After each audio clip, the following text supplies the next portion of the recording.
Cities have long been seen as fertility traps. As countries develop and become wealthier, the argument goes they urbanise, and as they urbanise, fertility plummets. Since 1970, as urban populations have exploded, fertility in developed regions declined from an average of 2.2 children per woman to 1.7, and in less developed areas from 5.4 to 2.6 children. Demographers believe that the conditions that draw people to cities, access to better education, employment, family planning options, could be linked to this decline.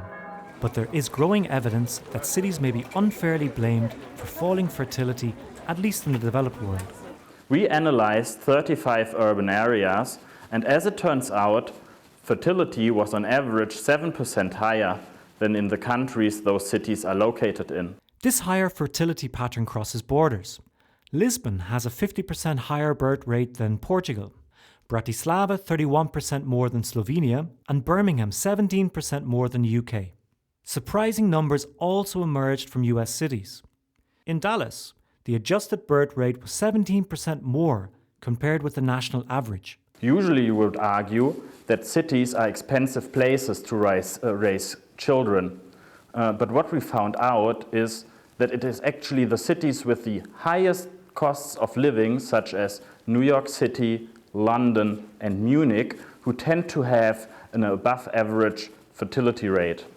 One explanation is that people in cities tend to be more highly educated and therefore earn more, which can offset the high costs of housing. In the Allianz data, a city's prosperity is closely linked to higher fertility. However, Richard Wolff cautions that higher urban fertility will not solve the demographic problems facing developed countries. Only 2 cities, Dallas and Birmingham, showed a replacement fertility of 2.1. 5 others are coming close.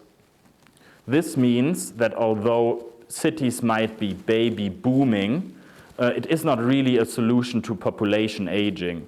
This means countries need to find other ways to sustain their population, economy, public services, and pension systems. Cities that provide a good work-life balance and flexible, stable working environments, particularly for working mothers, can be part of the solution.